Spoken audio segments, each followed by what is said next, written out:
नमस्कार विद्यार्थी मित्रों, सामाजिक विज्ञान विषय में आपणे छेल्ले बीजो पाठ भण्या। एनी पहला अभीसी भाई पण तमने 10मो पाठ भणाव्यो। हवे आपणे 15मा पाठ में जल परिवाह ए पाठ विषय भणवानुं छे। जल अने परिवाह आ बंने शब्दों विषय विशेष महत्व आ पाठ ने आपवामां आव्युं छे। एटले मुख्यत्वे तो तमे बधा समझी शको कि जल परिवाह ए शुं छे।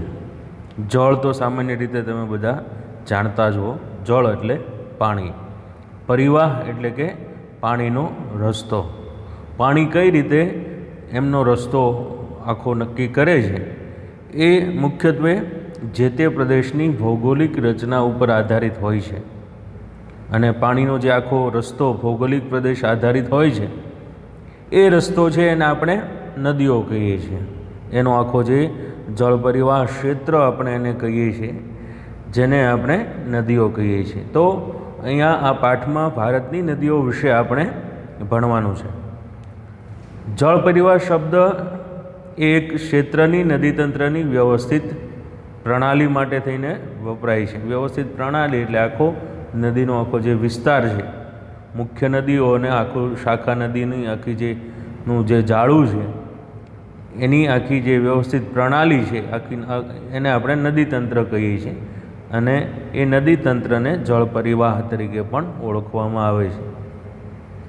भारतनुं भूपृष्ठ जोता आपने जणाय छे के मुख्य नदीओने अनेक नानी नानी दिशाओमांथी जुदी जुदी दिशाओमांथी नानी नानी नदीओ आवीने जोड़ाय छे अने आखुं नदीनुं जे जाळुं बने छे। आगळ जता ए मुख्य शाखा नदी साथे आ बधी नदीओ जोड़ाई जाय छे ने आखुं जे विस्तार छे जेने आपणे नदीतंत्र कहीए छीए अथवा तो जल परिवाह क्षेत्र कहीए छीए। नदीओ आगळ जता कोई जळ एमनुं जळ ए कोई जलाशय अथवा तो समुद्र अथवा तो रण प्रदेश ने मळे छे। मोटा भागे आपणे बधा जाणीए छीए, तमारा बधा पासे मान्यता मोटा भागे एवी छे के समुद्रने ज नदीओ मळे छे, पण एवुं होतुं नथी। नदीओ छे ए कोई मोटा जलाशयने मळी अने जलाशयमां पण समाई जाय छे, रण प्रदेशमां पण समाई जाय छे। भारतनी કેટલીક નદીઓ છે કચ્છના રણ ક્ષેત્રમાં સમાઈ જાય છે, જેના વિશે તમે કદાચ ભણ્યા હશો। સરસ્વતી નદી, લુણી નદી, આ બધી જે નદી છે એ નદી કચ્છના રણ ક્ષેત્રમાં, એ જ રીતે રાજસ્થાનના રણ ક્ષેત્રમાં પણ કેટલીક નદીઓ સમાઈ જાય છે। એટલે કે નદીમાંથી એ આગળ વધી શકતી નથી, કારણ કે ત્યાં બહુ મોટો રણ વિસ્તાર હોય એટલે નદી એ એમના રણ ક્ષેત્રમાં તે એ સમાઈ જાય છે, પછી આગળ વધી શકતી નથી। એટલે આમ નદી છે એ એની જે શરૂઆત છે, મુખ્ય એનું જે સ્થાન છે ત્યાંથી લઈને સમુદ્રને મળે અથવા તો રણ પ્રદેશ કે જળાશયને મળે એ આખું જે માળખું છે એને આપણે નદીતંત્ર કહીએ છીએ। અને આ પ્રવાહ જે ક્ષેત્રમાંથી પસાર થાય છે, જે વિસ્તારમાંથી પસાર થાય છે એને આપણે નદી બેસીન કહીએ છીએ। કોઈ પર્વત કે ઉચ્ચભૂમિ નદીઓના જળ પરિવાહને એકબીજાથી અલગ કરે છે। ઊંચો જમીન વિસ્તાર હોય તો સાઈડમાંથી બંને બાજુથી નદીઓ વહી જાય છે, તો આ જે વચ્ચેનો જે વિસ્તાર છે જેને આપણે જળ વિભાજક કહીએ છીએ, કે જળ એટલે કે પાણીનું જેનાથી વિભાજન થયું, છૂટું પડ્યું, અલગ પડ્યું, બે ભાગમાં વહેંચાઈ ગયું, એ બે ભાગને વહેંચનાર મુખ્ય કોણ છે તો કે ઊંચો કોઈ પર્વત હોય અથવા તો ઊંચો જમીન વિસ્તાર હોય જે નદીને બે ભાગમાં વહેંચી દે છે, તો આપણે એને શું કહીશું? જળ વિભાજક। અહીંયા કેટલીક માહિતી આપી છે નદીઓ સંદર્ભે। તો વિશ્વમાં સૌથી મોટું નદી બેસિન તંત્ર કઈ નદીનું છે? તો એમેઝોન નદી। આ એમેઝોન નદી છે એ આપણે બધા જાણીએ છીએ કે અમેરિકા ખંડમાંથી નીકળે છે અને વિશ્વની એ સૌથી મોટામાં મોટી નદી ગણાય છે। આ ઉપરાંત સૌથી મોટો નદી બેસિન તંત્ર જે ગંગા નદી બેસિન તંત્ર આપણે ત્યાં ભારતમાં જોવા મળે છે. ભારતમાં આપણે બધા જાણીએ છીએ કે ઘણી બધી નદીઓ, બહુ મોટી નદીઓ ભારતમાં જોવા મળે છે, પણ આ નદીઓમાં સૌથી વધુ મોટું નદીનું બેસિન તંત્ર કોઈ હોય તો એ ગંગા નદીનું છે. એટલા માટે કે કેટલીક નદીઓ, દાખલા તરીકે સિંધુ નદી છે, તો સિંધુ નદીનો 3જા ભાગનો પ્રદેશ ભારતમાંથી, બાકી 12 પાકિસ્તાનમાંથી ને એમ આગળ વહી જાય છે. એ જ રીતે બ્રહ્મપુત્ર નદી છે તો એનો કેટલોક ભાગ જ ભારતમાં, બાકી હિમાલયની બહાર તિબેટમાં અને માં થઈને આગળ વધે છે. તો એને કારણે એ વિસ્તાર છે એ ભારતનો ગણાય નહીં. પણ જે ભારતની અંદર જે નદીઓ શરૂથી લઈને પૂરી થાય, એટલે કે જ્યાંથી એનું ઉદ્ભવ સ્થાન હોય ત્યાંથી લઈને એ નદીને મળે છે ત્યાં સુધીનો આખો જે વિસ્તાર છે, જેને આપણે નદી બેસિન વિસ્તાર કહીએ છીએ, તો એ વિસ્તાર સૌથી મોટો વિસ્તાર કોઈનો હોય, કોઈ નદીનો, તો એ ગંગા નદીનો છે. અને એમેઝોન નદી છે એ વિશ્વમાં સૌથી મોટી નદી ગણાય છે. ભારતનો જળ પરિવાહ એટલે કે ભારતમાં કઈ રીતે જળ પરિવાહ એટલે કે નદીઓ જોવા મળે છે એના વિશેની અહીંયા વાત કરી છે. કે ભારતની જળ પરિવાહની રચના ભૌગોલિક રચનાના આધારે, એટલે કે ભારતનું જે ભૌગોલિક ક્ષેત્રફળ છે અને જે ભૌગોલિક રચના છે, એટલે કે ક્યાંક નદીઓ છે એ રણ વિસ્તારમાંથી, કોઈ જંગલ વિસ્તારમાંથી, કોઈ ઊંચા પર્વતમાંથી, કોઈ મેદાની પ્રદેશમાંથી પસાર થાય છે. આમ આખું જે જળ પરિવાહની આખી જે રચના છે એ મુખ્યત્વે ભારતમાં 2 ભાગમાં નદીઓને વહેંચવામાં આવે છે. એટલા માટે કે કુદરતી રીતે ભારતમાં 2 ભાગ નદીઓના આખા પડી જાય છે. એક હિમાલયની નદીઓ અને બીજી દ્વીપકલ્પી નદીઓ, એટલે કે દક્ષિણ ભારતની નદીઓ. 2 ભાગ શાના કારણે પડે છે? તો કે હિમાલયમાંથી નીકળતી નદીઓ છે એ આગળ જતાં એ ગંગાના મેદાનમાં થઈ અને, એટલે કે મેદાની ઉત્તરના મેદાનમાં થઈને આગળ જતાં બંગાળાની ખાડીને મળે છે. આગળ દક્ષિણ તરફ કેમ નથી આવતી? તો કે વચ્ચે બહુ મોટો જળ વિભાજક પશ્ચિમ ઘાટ આખો આવેલો છે, જે જળ વિભાજકનું કામ કરે છે. એટલે હિમાલયની નદીઓ એ પશ્ચિમ ઘાટને ઓળંગી શકતી નથી, અને એને કારણે એ બધી નદીઓ છે એ મોટાભાગે ઉત્તર પૂર્વ અને પૂર્વ તરફ આગળ વધી અને દક્ષિણ પૂર્વ અને પૂર્વ તરફ આગળ વધી, કેટલીક નદીઓ ઉત્તર પૂર્વ, કેટલીક દક્ષિણ પૂર્વ તરફ આગળ વધી અને બંગાળાની ખાડીને મળે છે. પ્રાકૃતિક રચનાની વિશેષતાને કારણે ભારતની નદીઓને 2 ભાગમાં વહેંચવામાં આવે છે, 2 ભાગ પાડવામાં આવ્યા છે, જે વાત આપણે કરી. હિમાલયની નદીઓ અને દ્વીપકલ્પી નદીઓ, બંનેમાં બહુ મોટો તફાવત પણ જોવા મળે છે. શું તફાવત છે? તો કે હિમાલયની નદીઓ છે એનું પાણી, એટલે કે જળ પ્રવાહ એ કાયમી જોવા મળે છે, એટલે કે 12 માસ એમાં પાણી હોય છે, જળ પ્રવાહ એમાં રહે છે. ચોમાસામાં વરસાદને કારણે એમાં પાણી હોય છે અને ઉનાળામાં હિમાચ્છાદિત, એટલે કે બરફના જે શિખરો છે એ પીગળે અને એને કારણે પાણી તળેટીના જથ્થામાં, એટલે કે નદીઓના જથ્થામાં આ પાણીનો વધારો થાય છે અને નદી પ્રવાહમાં વધારો થાય છે. એટલે કે બરફ પીગળવાને કારણે પણ નદીઓમાં પાણી ઉનાળામાં હોય છે. આમ હિમાલયની નદીઓ છે એ 12 માસ પાણી અપવહન કરે છે, લઈ જાય છે. હિમાલયની નદીઓમાં 2 મુખ્ય નદીઓ, સિંધુ અને બ્રહ્મપુત્ર નદી, આ પર્વતમાળાઓના ઉત્તરના ભાગમાં થઈ અને આગળ પર્વતીય ક્ષેત્રોમાંથી આગળ નીકળે છે અને આ નદીઓ પર્વતોને કાપીને કોતરોનું નિર્માણ કરે છે. ખાસ મહત્ત્વની વાત એ છે કે કોતરો છે એ શાના કારણે નિર્માણ થાય છે? તો કે પાણીના ઘર્ષણને કારણે, પાણીઓના ઘસારણને કારણે જે વિસ્તારમાંથી પાણી પસાર થાય છે એ વિસ્તારનો જમીન પ્રદેશ એ ઘસાઈ જાય છે અને એને કારણે ત્યાં બહુ મોટી કોતરો, એટલે કે ખીણોનું નિર્માણ થાય છે. અને એને કારણે હિમાલયની નદીઓ છે એ બહુ મોટી સુંદર પર્વતીય ખીણોની રચનામાં એમનો ફાળો મહત્ત્વનો છે.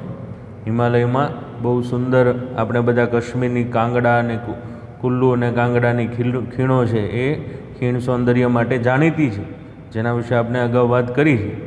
હિમાલયની નદીઓનો ઉદ્ભવ સ્થાન હિમાલયમાંથી નીકળી અને આગળ જતાં સમુદ્રને મળે છે ત્યાં સુધી બહુ મોટો લાંબો રસ્તો પસાર કરે છે. એટલે કે હિમાલયની નદીઓ છે એનું બેસિન તંત્ર બહુ મોટું લાંબુ છે. બારે માસ વહે છે. પાણીની સાથે પુષ્કળ પ્રમાણમાં અહીંયા ઉલ્લેખ નથી કર્યો, પણ કાંપ ઢસડીને લાવે છે. એને કારણે ઉત્તરનું વિશાળ ફળદ્રુપ મેદાન પણ આ નદીઓને કારણે રચાયું છે. અહીંયા નદી વિભિન્ન અવસ્થામાં નદી પ્રણાલીઓ વિશે સમજાવવામાં આવ્યું છે. આગળ એના વિશે આપણે વાત કરવાના છે. નદીઓનો સ્ત્રોત એટલે કે જ્યાં પર્વતમાંથી નીકળે છે આ જે વિસ્તાર છે એને ઉપરવાસ કહેવાય. નદીઓ મધ્યમાં પહોંચે અને મધ્ય ભાગ વિસર્પણ એટલે કે સાપની આકારે જે આખી નદીઓ છે એનો પ્રવાહ જે નક્કી થતો હોય મેદાની પ્રદેશમાં એ વિસર્પણ ધરાવે છે. કેમ તો કે નદીઓ છે એમાં એનો કાપ એના કિનારે જામી જાય છે, એને કારણે નદીઓને બહુ મોટા નદીઓમાં એને કારણે વળાંક જોવા મળે છે, જેને વિસર્પણ કહેવાય. હેઠવાસ એટલે કે જ્યાં સમુદ્રને નદીઓ મળે એ પહેલાંનો જે વિસ્તાર છે એને હેઠવાસ કહેવાય. નાળ આકાર એટલે કે ઘોડાની નાળ જેવા પ્રકારનો વિસ્તાર. સરોવર પણ ક્યાંક રચાય છે. ડેલ્ટા એટલે કે કાંપનો આખો ત્રિકોણાકાર પ્રદેશ જેને આપણે ડેલ્ટા કહીએ છીએ અથવા તો મુખ ત્રિકોણ પ્રદેશ કહીએ છીએ કે અહીંયા જે કાંપ ભરાઈ જાય છે એને કારણે આ ડેલ્ટા બને છે. અહીંયા નદી પ્રણાલીઓ વિશે વિસ્તૃત રીતે આપણે આગળ ભણવાનું છે ત્યારે જોશું વધારે. નદી પરિવાહની 3 અવસ્થા જેના વિશે આપણે વાત કરી કે ઉપરવાસ, મધ્યસ્થવાસ અને હેઠવાસ એમ 3 અવસ્થાઓ છે. નદી જ્યારે પર્વતીય ક્ષેત્રમાંથી નીકળે છે ત્યારે તીવ્ર ધસારણ સાથે એ નીકળે છે અને એને કારણે એમની સાથે પુષ્કળ પ્રમાણમાં રેતી અને કાંપ વહાવીને એ લઈ આવે છે. અને મધ્યવાસ તથા હેઠવાસમાં આ નદીઓ છે એ જ્યારે કાંપ લઈને આવે છે ત્યારે આ નદીઓનો પ્રવાહ ધીમો પડે છે અને એને કારણે કાંપ એ વિસ્તારમાં પાથરે છે એટલે નદીઓ એમનું અપવહન વિસર્પી આકારે સર્પા આકારે જોવા મળે છે. કારણ કે એનો પ્રવાહ ધીમો થઈ જાય છે એટલે એ કાંપને તોડી શકતી નથી.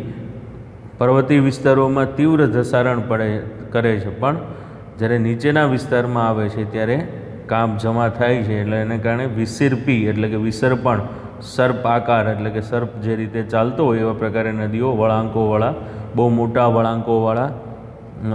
વળાંકોમાં નીકળતી હોય એવું આપણને લાગે. નદીઓના બહુ મોટા મોટા વળાંકો આપણને જોવા મળતા હોય છે.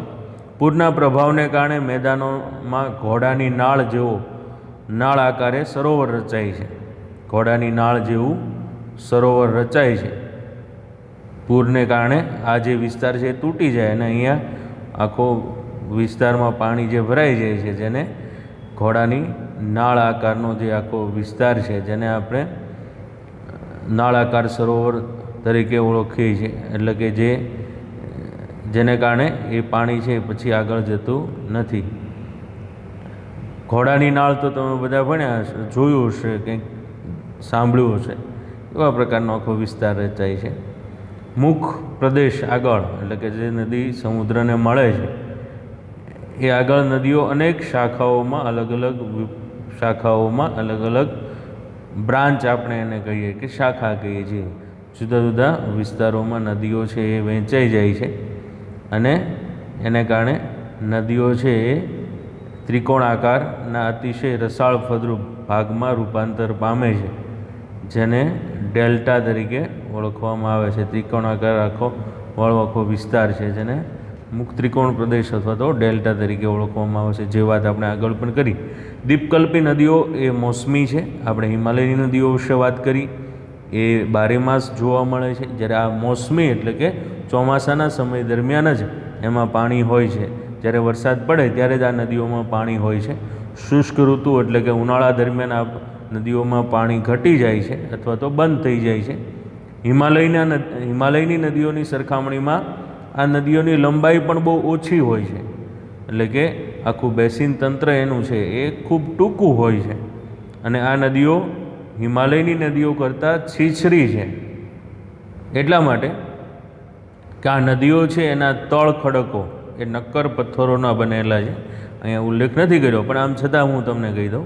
જ્યારે હિમાલયની નદીઓ છે એના પર્વતે એના જે તળ ખડકો એટલે કે જમીન નદીની નીચે જ્યાંથી એ પસાર થાય છે એ જે વિસ્તાર છે એ છીછરો એટલા માટે નથી કે ત્યાં કાંપનો બનેલો એ પ્રદેશ છે, એટલે એ વધારે ઊંડો વિસ્તાર છે.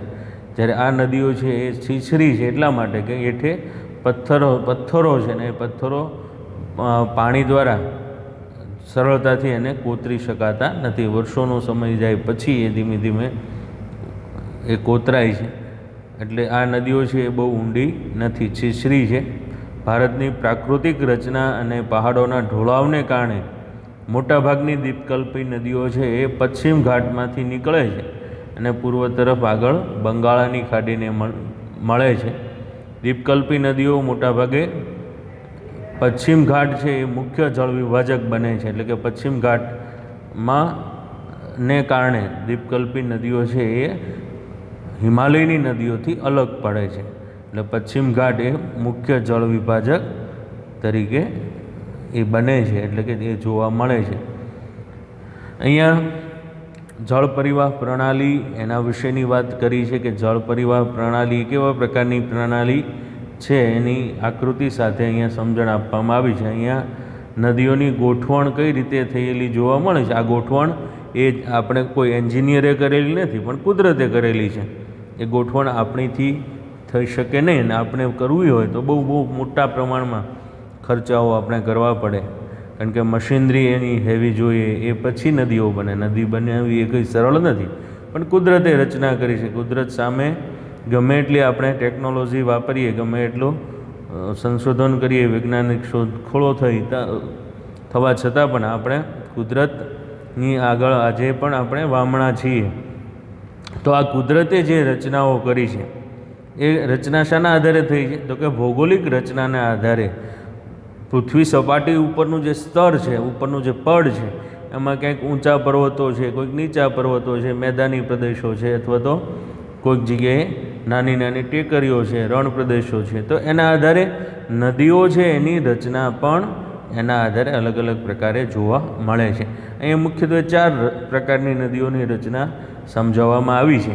એમાં પહેલી જે રચના છે એ વૃક્ષાકાર પ્રણાલી. વૃક્ષ આખું હોય અને વૃક્ષની ડાળીઓ અલગ અલગ દિશામાં જે રીતે વહેંચાઈ જાય છે, એમ એવો કોઈ જમીન વિસ્તાર હોય કે અહીંયા અલગ અલગ દિશામાંથી મુખ્ય નદીને મળવા માટે નાની નાની નદીઓ આવતી હોય છે, અને આખું જે નદી પ્રણાલી છે જે તૈયાર થાય છે એ વૃક્ષાકાર, એટલે કે વૃક્ષની ડાળીઓ જેવી સુંદર રચના જોવા મળતી હોય છે આ નદીની, એટલે એને વૃક્ષાકાર નદી રચના તરીકે ઓળખવામાં આવે છે. જેમ કે ગંગા નદી છે તો એ વૃક્ષાકાર નદી પ્રણાલી ધરાવે છે. એ જ રીતે બીજો પ્રકાર જાળી આકારની પ્રણાલી. તો પર્વતીય પ્રદેશોમાંથી નીકળતા ઝરણાઓ પહાડી ઢોળાવને કારણે એકબીજાને આ ઝરણાઓ મળે છે ત્યારે જાળી આકારની રૂપરચના બને છે. જેમ કે હિમાલયના ઢોળાવો ઉપરથી નીકળતી અનેક નાની નાની નદીઓ, જેને આપણે ઝરણાઓ કહીએ છીએ, એ મુખ્ય નદીને મળે છે. એટલે કે આખું જે ગુંફિત સ્વરૂપે માળખું આખું તૈયાર થાય છે, જેને જાળી આકારની રચના તરીકે ઓળખવામાં આવે છે. ત્રીજો જે પ્રકાર છે એ આયતાકાર પ્રણાલી. આ આયતાકાર પ્રણાલી એટલે કે મુખ્ય નદી અને શાખા નદીઓ એકબીજાને કાટખૂણે મળે છે. તમે અહીંયા જુઓ તો કાટખૂણે મળે છે. તો આ કાટખૂણે મળવા પાછળનું કારણ શું? તો કે આ જે વિસ્તાર છે એ વિસ્તાર નક્કર પથ્થરોનો બનેલો હોય છે, અને ફાટખીણમાંથી આ નદીઓ વહે છે. એ પર્વતોને બહુ કોતરી શકતી નથી, એટલે એ આયતાકારની પ્રણાલી તરીકેની રચના આ નદીની જોવા મળતી હોય છે. મોટાભાગે આ પ્રકારની રૂપરચના ધરાવતી નદીમાં નર્મદા નદી છે એ જોવા મળે છે, કે એને આવી રીતે અલગ અલગ દિશામાં કાટખૂણેથી નદીઓ મળતી હોય એવા પ્રકારનું દૃશ્ય એ નદીનું જોવા મળે છે. ચોથો જે પ્રકાર છે એ કેન્દ્ર ત્યાગી અથવા તો પર્વતાકાર પ્રણાલી. કેન્દ્ર ત્યાગી એટલે કે મુખ્ય જે કેન્દ્ર છે, મધ્યમાં જે શિખર છે, એ શિખરમાંથી નાની નાની અનેક નદીઓ ચારે બાજુ પર્વત પરથી નીકળતી હોય છે, એટલે આ ચારે બાજુથી નદી રૂપરચના ધરાવતી હોય જેને પર્વતાકાર નદી રૂપરચના તરીકે ઓળખવામાં આવે છે. જેમ કે સૌરાષ્ટ્રની નદીઓ છે મોટાભાગે આવી રીતે પર્વતાકારની રૂપરચના જોવા મળે છે. જેમ કે આપણે અહીંયા ભાવનગરની નદી જોઈએ તો ભાવનગરમાં જે નદી જોવા મળે છે, બોર તળાવમાં જેનું પાણી આવે છે, એ નદીમાં પણ એવી જ રીતે છે કે આપણે બધા જાણીએ છીએ કે માળનાથથી આ નદી નીકળે છે અને માળનાથની ઓલી બાજુ આ નદી છે. માળનાથ છે એ મુખ્ય વિસ્તાર છે, માળનાથ અને ખોખરા ને એ બધો જે વિસ્તાર છે. તો ત્યાંથી એ નદી નીકળે અને એક નદી છે એ નદી પાણી આપણે ત્યાં બોર તળાવ આવે અને એનો બીજો ભાગ છે એ બીજો ભાગ આમ આપણે જોઈએ તો શેત્રુંજી નદી બાજુ જાય. એટલે કે ખોખરાથી આગળ તમે જાઓ તો ભારોલી અને આગળ દિહોર થઈને એ શેત્રુંજી નદીમાં મળે છે. અને ત્રીજો એનો એક પ્રકાર છે એ આપણે અહીંયા તમે ઘોઘા બાજુ જાઓ તો પણ જે અકવાડા પાસે જે નીકળે છે એ અને કોળિયાક પાસે નીકળે છે એ એક ત્રીજા ભાગની નદી છે. એટલે આમ 2, 3, 4 પ્રકારે એ નદી છે એ આ પર્વત વિસ્તારમાંથી ફાટા પડે છે. એટલે સૌરાષ્ટ્રની ઘણી બધી એવી નદીઓ છે કે જે નદીઓ આવી રીતે કેન્દ્ર ત્યાગી એટલે કે પર્વતાકાર પ્રણાલી ધરાવે છે, ત્યાંથી અલગ અલગ ફાંટોઓમાં વહેંચાઈ જાય છે. ગીરના જંગલોમાંથી પણ આપણે જોઈએ છીએ કે ગીરનો જંગલનો વિસ્તાર છે તો ત્યાંથી અલગ અલગ દિશાઓમાં આ નદીઓ જોવા મળતી હોય છે. તમે સૌરાષ્ટ્રની નદીઓનો અભ્યાસ કરો તો તમને ઝીણવટપૂર્વક અભ્યાસ કરો તો ખ્યાલ આવે. હિમાલયની નદીઓ છે. હિમાલયની નદીઓમાં સિંધુ અને ગંગા બ્રહ્મપુત્રા નદી છે એ મુખ્ય નદીઓ છે. ગંગા, બ્રહ્મપુત્રા અને સિંધુ. બ્રહ્મપુત્રા નદી, ગંગા નદી, સિંધુ નદી આ બધી મોટી નદીઓ છે. પણ આ જે વિસ્તાર છે એ માનસરોવરનો વિસ્તાર છે. ઉદ્ગમ સ્થાન સિંધુ નદીનું ક્યાં છે? માનસરોવર પાસે. સિંધુ, સતલુજ અને આ બ્રહ્મપુત્રા આ 3 નદીઓ છે ને એ 3 નદીઓ ક્યાંથી નીકળે છે? માનસરોવર પાસેથી. હિમાલયમાં માનસરોવર આવેલું છે જે તિબ્બતમાં હાલમાં ચાઇના પાસે છે. તો એ માનસરોવર પાસેથી આ મુખ્ય નદી જોવા નીકળે છે. એટલે હિમાલયની નદીઓ સિંધુ, ગંગા, બ્રહ્મપુત્રા આ મુખ્ય નદીઓ છે. આ નદીઓ ઘણી બધી લાંબી નદીઓ છે. અનેક શાખામાં નદીઓ એમને મળે છે, નાની નાની મોટી ઘણી બધી શાખાઓ આ નદીને મળે છે અને કોઈ એક મોટી નદી બને છે. અને આ શાખા નદીઓ એકબીજાને મળે છે ત્યારે જે સ્વરૂપ રચાય છે જેને જળ પરિવાહ પ્રણાલી તરીકે ઓળખવામાં આવે છે. તો સિંધુ નદીને ઘણી બધી નદીઓ શાખા નદીઓ મળે છે. તો સિંધુ નદી પ્રણાલી વિશે અહીંયા ભણવાનું છે. તો આપણે જાણીએ છીએ કે સિંધુ નદીનું ઉદ્ગમ સ્થાન અહીંયા તિબ્બતમાં માનસરોવર નજીક ઉદ્ગમ સ્થાન અહીંથી જોવા મળે છે. પ્રથમ તે પશ્ચિમ તરફ વહે છે અને પશ્ચિમ તરફ વહી અને ઉત્તર તરફ જાય છે અને ઉત્તર તરફ આગળ જતાં લદ્દાખ કેન્દ્ર શાસિત પ્રદેશમાં પ્રવેશ કરે છે અને લેહ જિલ્લામાં એ પ્રવેશ કરે છે અને ત્યાં દુર્ગમ કોતરોનું નિર્માણ કરે છે અને એને અહીંયા જાસ્કર, નુબ્રા, શોક, હુંજા આવી ઘણી બધી નદીઓ મળે છે. સિંધુ નદી બાલ્ટિસ્તાન, ગિલગિટ ક્ષેત્રમાં આગળ વધી અને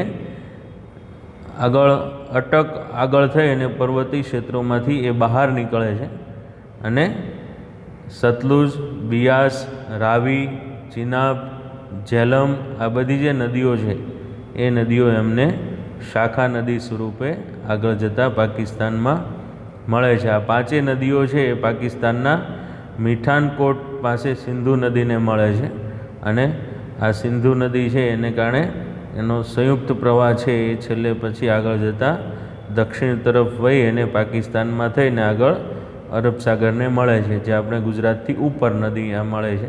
આ નદીના મેદાની પ્રદેશમાં આ નદી મંદ પ્રવાહ ધરાવે છે. આપણે અગાઉ પણ ભણી ગયા શા માટે મંદ પ્રવાહ ધરાવે છે, કે જે વિસ્તારમાં ઢોળાવ ઓછો હોય ત્યાં નદીનું ઘસારણ થતું નથી, અથવા તો નદીનો ફોર્સ એટલો બધો તીવ્રતાથી નદીનો ફોર્સ જોવા મળતો નથી, કારણ કે સમથળ વિસ્તાર છે.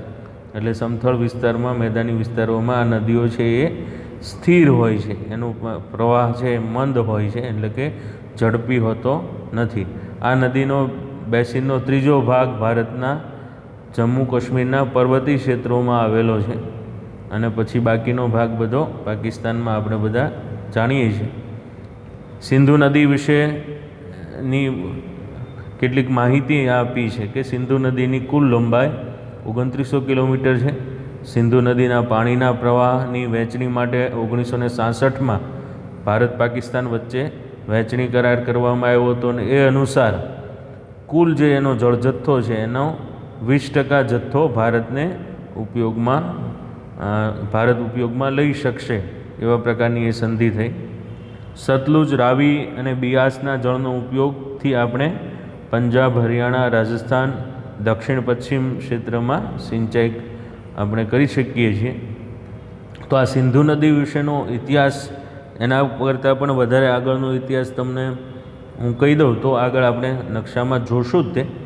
તો એવા પ્રકારનો છે કે સિંધુ નદી જ્યારે શરૂઆતમાં અહીંથી નીકળતી હતી તો આગળ જે એને અહીંયા પાકિસ્તાનમાં જતી હતી, પાકિસ્તાનમાં થઈને આગળ જતાં અહીંથી એ અહીંયા આમ પ્રવેશ કરી અને છેક અહીંયા ખંભાતના અખાતને મળતી હતી. એટલે કે અહીંયા કચ્છમાં થઈ અને સૌરાષ્ટ્ર તો થોડું દૂર રહી જાય, પણ થઈ અને અહીંયા ખંભાતના અખાતને મળતી હતી. પણ એક બહુ મોટા ભૂકંપને કારણે આ નદીનું વહેણ આખું બદલાઈ ગયું, એટલે કે આ જે ભાગ છે એ ઉપસી આવ્યો, અને આ ભાગ છે એ પહેલાં આ ભાગ છે એ અહીંયા ઉપસી આવવાને કારણે આ નદીનો જે આ ભાગ ઉપસી આવ્યો એને કારણે આ નદી છે એ સીધી ભારતમાંથી વહેતી હતી, ગુજરાતમાં થઈને વહેતી હતી, એના બદલે પાકિસ્તાનમાં આગળ અરબ સાગરમાં એ મળી ગઈ. એટલે કે ભારતમાંથી એનું ઉદ્ગમ સ્થાન છે અને અંત, એટલે કે ભારતના સમુદ્રમાં જ એ, એટલે કે ખંભાતના અખાતને જ મળતી હતી. પણ મોટા ભૂકંપને કારણે આ નદીનું આખું વહેણ બદલાઈ ગયું, અને એને કારણે ગુજરાતમાંથી સિંધુ નદી ગુજરાતમાં જોવા મળતી નથી, ગુજરાતમાંથી એ લુપ્ત થઈ ગઈ છે. આપણે બધા જાણીએ છીએ કે તમે આગળ 10મામાં પણ ભણશો કે સિંધુ ખીણની સંસ્કૃતિ, એટલે કે સિંધુ નદી કિનારે જે સંસ્કૃતિનો વિકાસ થયો એને સિંધુ ખીણની સંસ્કૃતિ તરીકે ઓળખીએ છીએ. અહીંયા ખંભાતના અખાતે આગળ લોથલ બંદર આવેલું છે, અને ત્યાં નગરની રચના થઈ હતી, એ સિંધુ ખીણની સંસ્કૃતિનું નગર હતું. એ જ રીતે કચ્છમાં ધોળાવીરા ખાતે પણ સિંધુ ખીણની સંસ્કૃતિનું જે નગર હતું. તો એ બંને છે એના પુરાવાઓ ઉપરથી, આપણે અવશેષો ઉપરથી કહી શકીએ કે સિંધુ નદી પહેલાં આપણે ત્યાં ગુજરાતમાં થઈને વહેતી હતી, પણ મોટા ભૂકંપને કારણે, ભૌગોલિક રચનામાં જે ફેરફાર થયા એને કારણે એ ગુજરાતમાંથી હવે વહેતી નથી. અહીંયા આખું નદીનું માળખું, તમે ભારતમાં જોવા મળતી નદીઓનું માળખું જુઓ તો ખ્યાલ આવે કે આ જે વિસ્તાર છે એ પશ્ચિમ ઘાટ છે. તો અહીંથી કેટલીક ઉત્તર પૂર્વ તરફ નદીઓ વહે છે, જેમ કે ઝેલમ,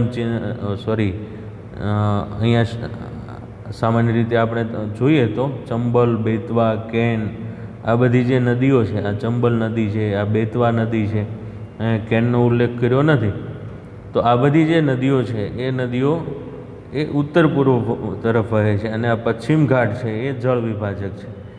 એટલે અહીંથી પછી દક્ષિણની નદીઓ છે એ અલગ પડી જાય છે, અને ઉત્તરની નદીઓ પણ અલગ પડી જાય છે, જેના વિશે આપણે અગાઉ ચર્ચાઓ કરી, વધારે આપણે વાત કરવી નથી. પણ મુખ્ય આ 3 નદીઓ, ચંબલ, બેતવા, પછી અહીંયા કેન, પછી આ સોણ નદી, આ નદી પશ્ચિમ ઘાટમાંથી જ નીકળે છે, પણ એ ક્યાં જાય છે? ઉત્તર પૂર્વ તરફ ગંગા નદીને મળે છે. પણ આ જે યમુના અને ગંગા નદીને મળે છે, પણ આ જે વિસ્તાર છે એ વિસ્તારની દક્ષિણનો ભાગ છે, એ ભાગમાં પાછી જે નદીઓ છે એ દક્ષિણ પૂર્વ તરફ અને દક્ષિણ પશ્ચિમ તરફ, 2 નદીઓ છે એ દક્ષિણ પશ્ચિમ, એટલે કે નર્મદા અને તાપી નદી દક્ષિણ પશ્ચિમ તરફ વહે છે. બાકીની નદીઓ છે એ દક્ષિણ પૂર્વ તરફ વહે છે. મોટાભાગે નદીઓ એ એમના ઢોળાવના આધારે એના વહેણ જોવા મળતા હોય છે. જ્યાં ઢોળાવ હોય એ બાજુ જ પાણી દડે છે, આપણે બધા જાણીએ છીએ. તમે બધા બાળપણમાં પણ રમતા હશો તો ખ્યાલ હશે કે નદી વરસાદ આવે તો ઊંચાઈવાળા વિસ્તારમાંથી પાણી કઈ બાજુ જાય છે? નીચાણવાળા વિસ્તારમાં જ જાય છે. આ એક સ્વાભાવિક બાબત છે જે તમે સામાન્ય રીતે સમજી શકો એવી વાત છે. એટલે આમ બે ઉત્તર ભારતની નદીઓ, હિમાલયની નદીઓ અને દક્ષિણ ભારતની દ્વીપકલ્પી નદીઓ વિશે આપણે અહીંયા આછેરો અભ્યાસ કર્યો. આગળ વિસ્તૃત રીતે ઉત્તરની નદીઓ વિશે અને દક્ષિણ ભારતની નદીઓ વિશે આગળના ટૉપિકમાં, આગળના લેક્ચરમાં, વિડીયો લેક્ચરમાં આપણે જોશું. આપણે નકશાપૂર્તિ પણ બનાવવાની છે, તો સમયાંતરે નકશાપૂર્તિ બનાવતા રહેજો. હોમવર્ક પણ તમને એનું આપી દઈશું. આભાર.